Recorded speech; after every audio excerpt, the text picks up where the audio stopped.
प्रधानमंत्री जी से बहुत ही आदर के साथ हम अनुरोध करेंगे कि हमें मार्गदर्शन दें और हमारी उन्नति का मार्ग प्रशस्त करें। आप सबकी जोरदार तालियों के बीच।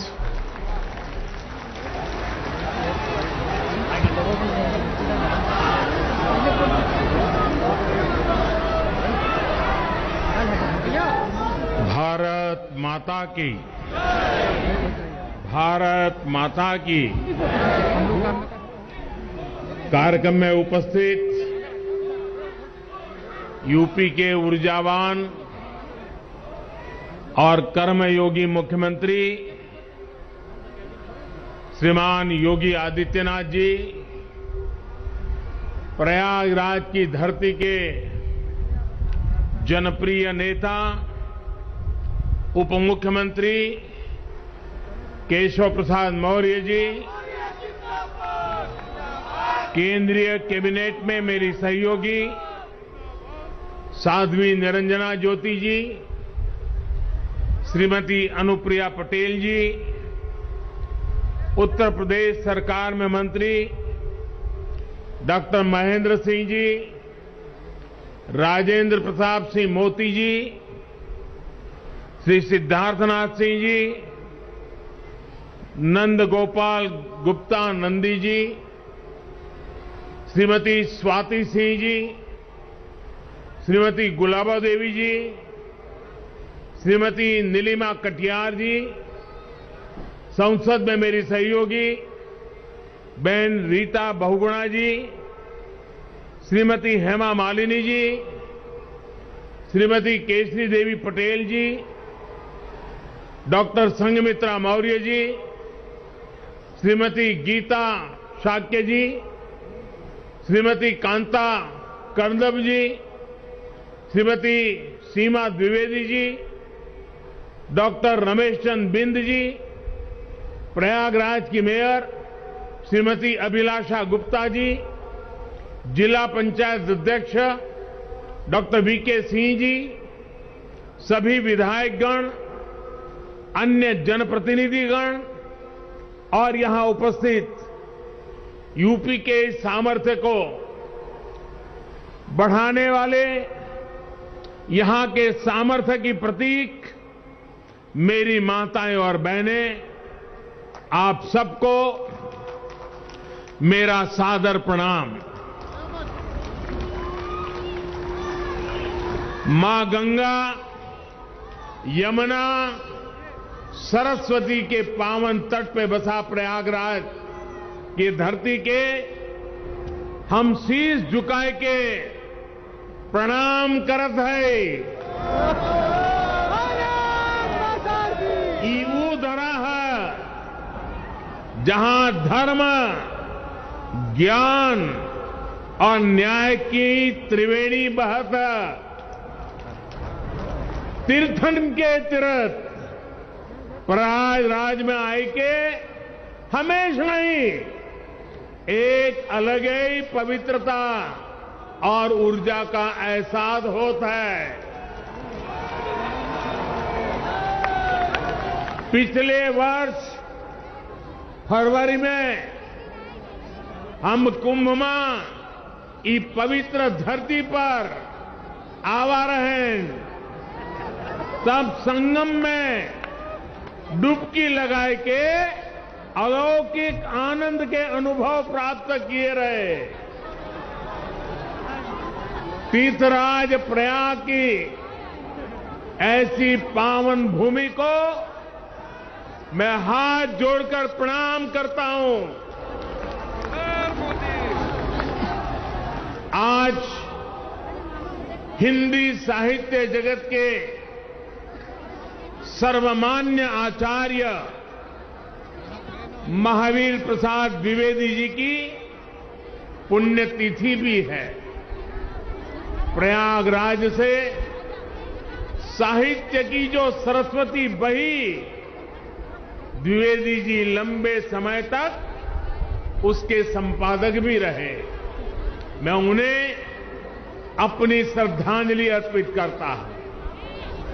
माता और बहनों, प्रयागराज हजारों सालों से हमारी मातृशक्ति की प्रतीक मां गंगा, यमुना, सरस्वती के संगम की धरती रही है।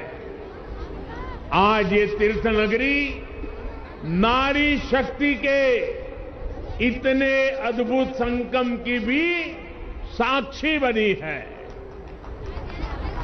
ये हम सभी का सौभाग्य है कि आप सभी हमें अपना स्नेह देने, अपना आशीर्वाद देने आई है। माताओं बहनों, मैं यहां मंच पर आने से पहले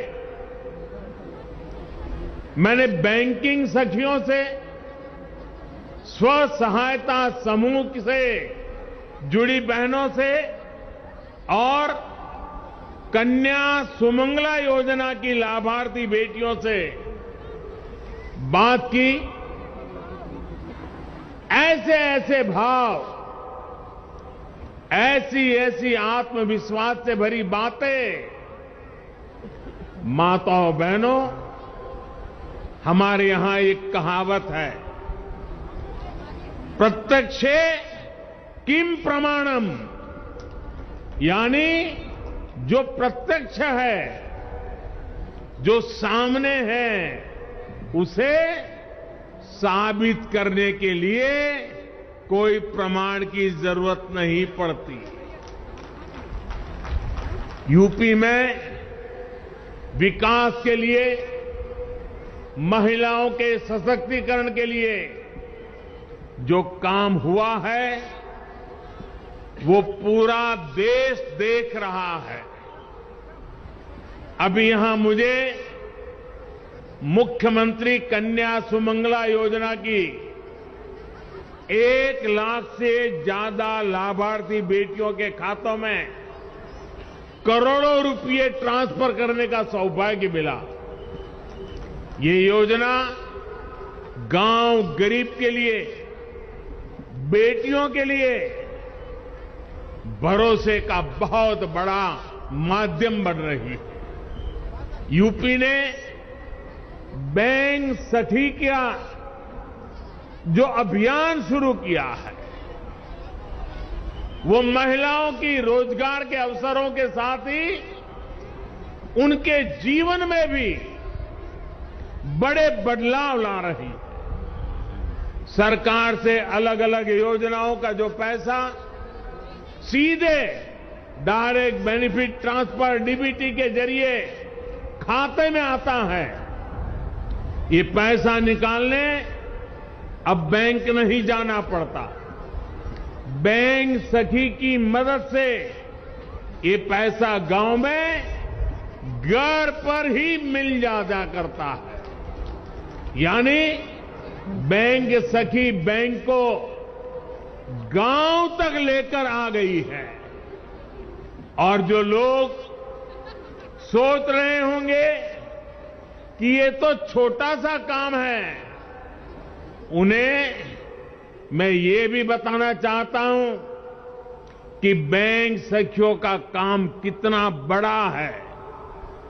यूपी सरकार ने इन बैंक सखियों के ऊपर ऐसे करीब 75,000 करोड़ के लेन देन की जिम्मेदारी सौंपी है।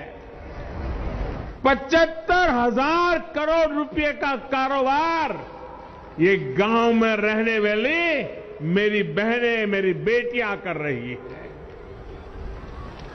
जितना लेन देन गांव में होगा, उतनी ही उनकी आमदनी भी होगी। इनमें से ज्यादातर बैंक संख्या वो बहनें हैं कुछ समय पहले तक जिनके खुद के बैंक के खाते भी नहीं थे, लेकिन आज इन महिलाओं के हाथों में बैंकिंग की, डिजिटल बैंकिंग की ताकत आ गई है। इसलिए देश देख रहा है कि यूपी में कैसे काम हो रहा है। और तभी तो मैं कहता हूं, प्रत्यक्षे किम प्रमाणम। माताओं बहनों, यूपी ने टेक होम राशन, जच्चा बच्चा को दिए जाने वाले पोषण को तैयार करने की जिम्मेदारी भी महिलाओं के हाथों में सौंपी है। ये पोषण वाला राशन और आहार अब सेल्फ हेल्प ग्रुप में साथ मिलकर महिलाएं खुद बनाएगी। ये भी बहुत बड़ा काम है। सालाना हजारों करोड़ रुपए का काम है। जिन 202 पुष्टाहार उत्पादन यूनिट्स का आज शिलान्यास हुआ है, उनसे सेल्फ हेल्प ग्रुप की महिलाओं की आमदनी भी होगी और गांव के किसानों का भी बहुत बड़ा लाभ होगा। गांव की महिलाएं अपनी फैक्ट्री में पुष्टाहार बनाने के लिए फसल, अनाज गांव से ही तो खरीदने वाली हैं। यही तो सशक्तिकरण के वो प्रयास हैं जिन्होंने यूपी की महिलाओं का जीवन बदलना शुरू कर दिया है। सरकार अलग अलग सेक्टर्स में स्वयं सहायता समूहों को जो सहायता दे रही है, इसकी एक किस्त के तौर पर आज मुझे 1000 करोड़ रुपए ट्रांसफर करने का सौभाग्य मिला है। यूपी के विकास की धारा अब किसी के रोकने से रुकने वाली नहीं है। उत्तर प्रदेश की महिलाओं ने, माता बहनों, बेटियों ने ठान लिया है, अब वो पहले की सरकारों वाला दौर वापस नहीं आने देगी। डबल इंजन की सरकार ने यूपी की महिलाओं को जो सुरक्षा दी है, जो सम्मान दिया है, उनकी गरिमा बढ़ाई है, वो अभूतपूर्व है। भाइयों और बहनों, माताओं, बहनों, बेटियों, उनका जीवन पीढ़ियों को प्रभावित करने वाला, पीढ़ियों का निर्माण करने वाला जीवन होता है। एक बेटी का सामर्थ्य, उसकी शिक्षा, उसका कौशल सिर्फ परिवार ही नहीं, समाज की, राष्ट्र की दिशा तय करती है। इसलिए 2014 में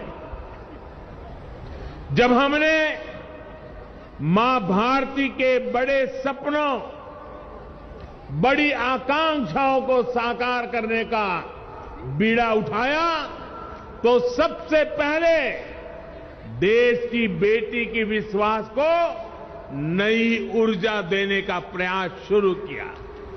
इसलिए हमने बेटी के जन्म से लेकर जीवन के चक्र में हर अवस्था में महिलाओं को सशक्त करने के लिए योजनाएं बनाई, अभियान चलाए। साथियों, बेटियां कोख में ही ना मरी जाएं, वो जन्म लें, इसके लिए हमने बेटी बचाओ बेटी पढ़ाओ अभियान के माध्यम से समाज की चेतना को जगाने का प्रयास किया। आज परिणाम यह है कि देश के अनेक राज्यों में बेटियों की संख्या में बहुत वृद्धि हुई है। प्रसव के बाद भी बिना चिंता के अपने बच्चे की शुरुआती देखरेख करते हुए मां अपना काम जारी रख सके, इसके लिए महिलाओं की छुट्टी को 6 महीने किया गया है। साथियों, गर्भावस्था के दौरान गरीब परिवारों में मातृ स्वास्थ्य चिंता का एक बहुत बड़ा कारण रहा है। इसलिए हमने गर्भवती महिलाओं के टीकाकरण, अस्पतालों में डिलीवरी और गर्भावस्था के दौरान पोषण पर विशेष ध्यान दिया। प्रधानमंत्री मातृ वंदना योजना के तहत गर्भावस्था के दौरान 5,000 रुपये महिलाओं के बैंक खाते में जमा किए जाते हैं ताकि वो उचित खान पान का ध्यान रख सके। अभी तक 2 करोड़ से ज्यादा बहनों को लगभग 10,000 करोड़ रुपए दिए जा चुके हैं। साथियों, बेटियां ठीक से पढ़ाई कर सकें, उनको स्कूल बीच में ना छोड़ना पड़े, इस पर भी हमने लगातार काम किया है। स्कूलों में बेटियों के लिए अलग टॉयलेट बनाना हो या फिर सैनिटरी पैड्स को गरीब से गरीब बेटियों के लिए सुलभ कराना हो, हमारी सरकार किसी भी काम में पीछे नहीं रही है। सुकन्या समृद्धि योजना के तहत लगभग 2.5 करोड़ बच्चियों के अकाउंट खोले गए हैं।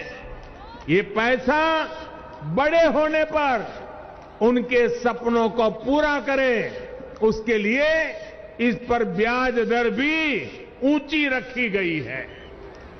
स्कूल कॉलेज के बाद करियर से लेकर गृहस्थी तक भी हर कदम पर महिलाओं की सुविधा और स्वास्थ्य का ध्यान रखा जा रहा है।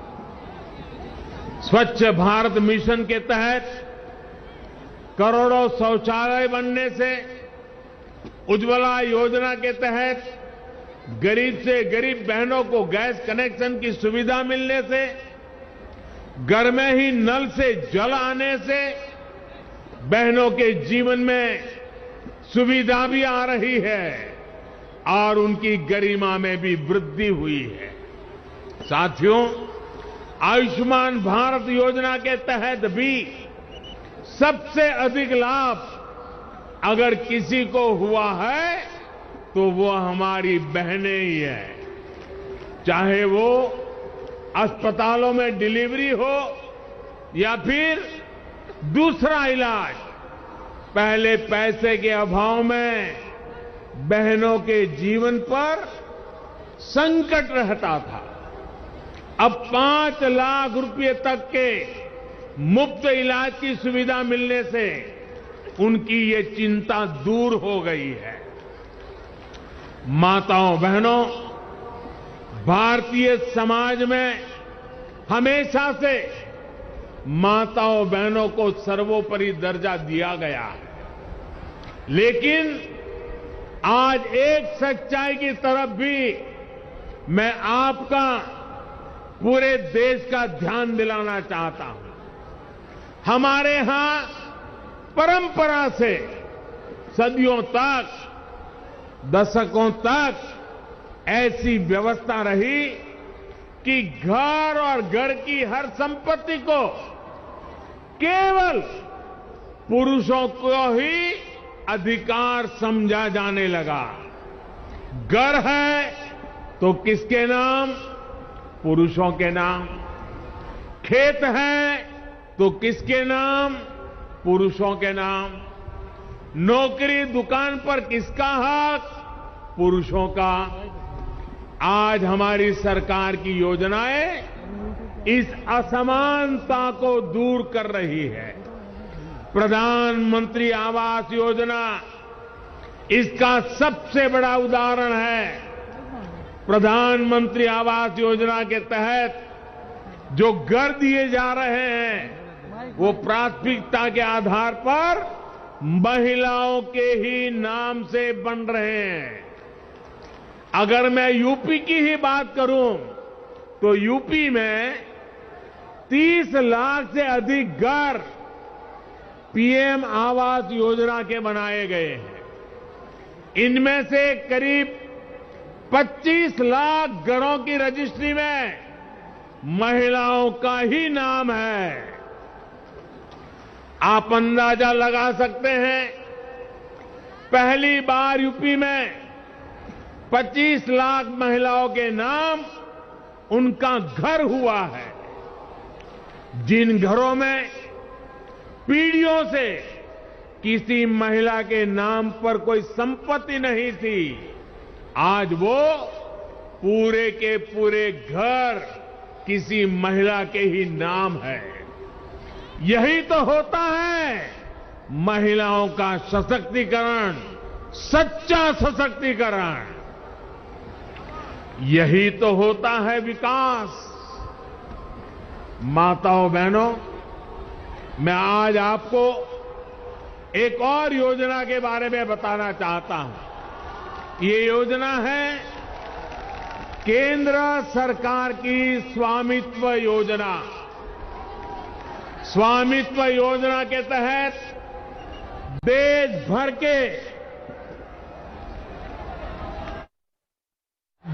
भर के गांवों में घरों को जमीनी के ड्रोन से तस्वीर लेकर घर के मालिकों को प्रॉपर्टी के कागज दिए जा रहे हैं। घरौनी दी जा रही है। ये घरौनी देने से घर की महिलाओं को प्राथमिकता दी जा रही है। अगले कुछ वर्षों में उत्तर प्रदेश के गांव में योगी जी की सरकार हर घर की मैपिंग कराकर ऐसे ही घरौनी देने का काम पूरा कर लेगी। फिर जो बने हुए घर है, उनके कागज में भी घर की महिलाओं का नाम होगा, घर की माताओं का नाम होगा। साथियों, रोजगार के लिए, परिवार की आमदनी बढ़ाने के लिए जो योजनाएं देश चला रहा है, उसमें भी महिलाओं को बराबर का भागीदार बनाया जा रहा है। मुद्रा योजना आज गांव-गांव में गरीब परिवारों से भी नई महिला उद्यमियों को प्रोत्साहित कर रही है। इस योजना के तहत मिले कुल ऋण में से लगभग 70% महिलाओं को दिए गए हैं। दीनदयाल अंत्योदय योजना के जरिए भी देश भर में महिलाओं को सेल्फ हेल्प ग्रुप की और ग्रामीण संगठनों से जोड़ा जा रहा है। महिला स्वयं सहायता समूह की बहनों को तो मैं आत्मनिर्भर भारत की चैंपियन मानता हूं। मैं स्वयं सहायता समूह असल में राष्ट्र सहायता समूह है। इसलिए राष्ट्रीय आजीविका मिशन के तहत 2014 से पहले के 5 वर्षों में जितनी मदद दी गई, बीते 7 साल में उसमें लगभग 13 गुना बढ़ोतरी गई है। 13 गुना बढ़ोतरी। हर सेल्फ हेल्प ग्रुप को पहले जहां 10 लाख रुपए तक का बिना गारंटी का ऋण मिलता था, अब ये सीमा भी दोगुनी यानी 20 लाख की गई है। माताओं बहनों, शहर हो या गांव, महिलाओं के लिए हमारी सरकार हर छोटी बड़ी मुश्किलों को ध्यान में रखते हुए फैसले ले रही है। कोरोना के इस कालखंड में आपके घर का चूल्हा जलता रहे, इसके लिए मुफ्त राशन देने की व्यवस्था हमारे ही सरकार ने की है। महिलाएं रात की पाली में भी काम कर सके, इसके लिए नियमों को आसान बनाने का काम हमारी ही सरकार ने किया। खदानों में महिलाओं के काम करने पर जो कुछ बंदिश थी, वो हमारी ही सरकार ने हटाई है। देश भर के सैनिक स्कूलों के दरवाजे लड़कियों के लिए खोल देने का काम हमारी सरकार ने किया है। रैप जैसे संगीन अपराधों की तेजी से सुनवाई के लिए हमारी सरकार देश भर में करीब 700 फास्ट ट्रैक कोर्ट स्थापित कर चुकी है। मुस्लिम बहनों को अत्याचारों से बचाने के लिए 3 तलाक के खिलाफ कानून हमारी सरकार ने बनाया है। साथियों, बिना किसी भेदभाव, बिना किसी पक्षपात, डबल इंजन की सरकार बेटियों के भविष्य को सशक्त करने के लिए निरंतर काम कर रही है। अभी कुछ दिन पहले ही केंद्र सरकार ने एक और फैसला किया है। पहले बेटों के लिए शादी की उम्र कानूनन 21 साल थी, लेकिन बेटियों के लिए ये उम्र 18 साल की ही थी। बेटियों भी चाहती थी कि उन्हें उनकी पढ़ाई लिखाई के लिए, आगे पढ़ने के लिए समय मिले, बराबर अवसर मिले। इसलिए बेटियों के लिए शादी की उम्र को 21 साल करने का प्रयास किया जा रहा है।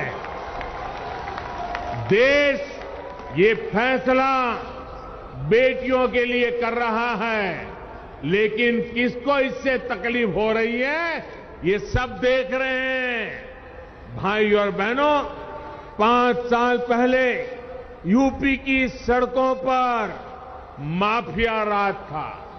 यूपी की सत्ता में गुंडों की हनक हुआ करती थी। इसका सबसे बड़ा भुक्तभोगी कौन था? मेरी यूपी की बहन बेटियां थी।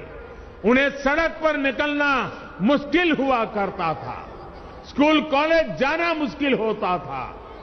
आप कुछ कह नहीं सकती थी, बोल नहीं सकती थी, क्योंकि थाने गई तो अपराधी बलात्कारी की सिफारिश में किसी को फोन आ जाता था। योगी जी ने इन गुंडों को उनकी सही जगह पहुंचाया है। आज यूपी में सुरक्षा भी है, यूपी में अधिकार भी है। आज यूपी में संभावनाएं भी हैं, आज यूपी में व्यापार भी है। मुझे पूरा विश्वास है, जब हमारी माताओं बहनों का आशीर्वाद है, इस नई यूपी को कोई वापस अंधेरे में नहीं धकेल सकता। भाई और बहनों, आइए प्रयागराज की पुण्य भूमि से ये संकल्प लें, हमारा यूपी आगे बढ़ेगा, हमारा यूपी नई ऊंचाइयां छुएगा। आप सभी माताओं बहनों, आपके आशीर्वाद के लिए, आपके समर्थन के लिए और यूपी के आगे बढ़ाने में आपकी सहभागिता के लिए मैं फिर से एक बार आपको आदरपूर्वक नमन करता हूं।